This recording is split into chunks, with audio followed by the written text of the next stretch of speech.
ဟာကောင်ဖုံးဆဲကျင်တာဒီလှမ်းပြီးစာပုတ်ပြီးဆဲပြီးဘာလို့ဖုံးမကင်တာလဲဘာလို့စပိတ်ထားတာလဲ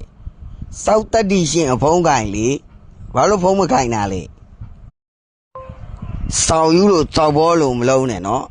ဖုံးဘာလဲဘိုင်ဘာနဲ့ဆဲကျင်တာလှမ်းဆဲပြီးတော့စပိတ်ထားလို့ရလားလားနေဆဲရင်ဖုံးနံပါတ်ဓာတ်ရခေါ်ဆဲလေဘာလို့ဘိုင်ဘာနဲ့လှမ်းဆဲနေရလဲစောက်လို့စောက်ဘောလို့မလုံးနဲ့နော်ရှုပ်ကုန်လိုက်မသိလားနင်သွေးရှင်ဒီဖုံးပြန်ခေါ်ပြီးတော့ပြန်ဆက်လိုက်နင်ကိုယ်ရမှာလိုက်ဆဲမနေနဲ့စောက်ဦးလို့စောက်ဘောလို့မလုံးနဲ့စောက်ကောင်မလို့စောက်ကောင်မမဟုတ်တဲ့ဟာလို့စောက်မလုံးနဲ့နော်ရှုပ်ကုန်လိုက်မသိလားခုငါခေါ်တာကင်လေဘာလို့မကင်တာလဲဖုံးခေါ်တော့လည်းမကင်ဘူးဘိုက်ဘာခေါ်လည်းမကင်ဘူးဖုံးနံပါတ်နဲ့ခေါ်တော့လည်းမကင်ဘူးမကင်မဲနဲ့နေဘာလို့သူများဖုံးလိုက်ဆဲနေရလဲကိုယ်ရမှာစောက်ယူလို့စောက်ဘောလို့စောက်ကောင်မဟုတ်ကောင်မမဟုတ်ဒီမိစပ်ပတ်ပဲလီးပဲငါကောင်ကဇက်လဲကောင်းတယ်ဓာလဲကောင်းတယ်နို့တတိရှင်ကြိုက်တာလှုပ်လိုက်ကြိုက်တဲ့နေရာကိုလာခဲ့လိုက်နို့ရှိတဲ့နေရာကိုလည်းချိန်လိုက်ငါတို့ရှိတဲ့နေရာကိုလည်းငါတို့နေလိမ့်စာအတိအကျသိပြီးသားလာခဲ့လိုက်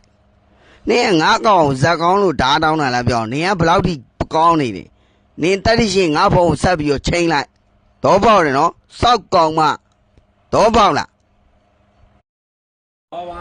ဘောမနင်ဖုံဆက်ပြီးတော့နင်ဖုံဆက်ပြီးတော့နင်မရအောင်ငါစီကိုဖုံဆက်ခိုင်းတို့နှစ်ကောင်လုံးငါတတ်ပြမယ်လို့ပြောနင်အရန်ကောင်းနေတာအရန်တတ်ပြခြင်းနေတာနင်ရန်တက်ပြပြီးတော့နင်ရန်ကောင်းနေနင်လာခဲ့လိုက်လीလှုပ်ခဲ့လိုက်လीနင်ငါးကောင်ရဲ့နေရဲ့လိမ့်စာအတိအကျနင်သိနေတာပဲအဲ့ဒါနင်လာခဲ့လိုက်နင်လာခဲ့ပြီးတော့နင်လှုပ်ပြီးတော့နင်ကြိုက်တာလှုပ်လိုက်နင်ကနေ recording ဖမ်းပြီးတော့တင်တာမတင်တာငါစိတ်ဝင်စားဘူးနင်ငါးကောင်ကိုစိန်ခေါ်တဲ့ကိစ္စကိုငါနင်းကိုပြန်ပြောတာနော်နင်ရန်ကောင်းနေဆိုလှုပ်လိုက်ဟုတ်လားနင်ရန်ကောင်းနေတယ်ဆိုငါပြောပြမယ်နင်ငါးကောင်ကိုသူ့ဘာဘာနှစ်ကောင်လုံးကိုနင်တက်ပြမယ်ဆိုရင်နင်တက်ပြလိုက်လीနင်အရန်ကောင်းနေနင်လာတက်ပြလိုက်ဟုတ်လားစောက်ကောင်မနင်ဟွာလိုဘာလိုလာမလုံနဲ့နော်နင်ပထမလုံတိုင်းခံမဲဟာထဲမှာမပါဘူးသဘောပေါက်လားအရာအလုံးကငြိမ်နေလို့အကောင်အောင်မမေးနဲ့နော်အကောင်ရှောက်ကုန်လိမ့်မယ်သိလားဟိုမရောက်ဒီမရောက်ကောင်မဖေလိုမှ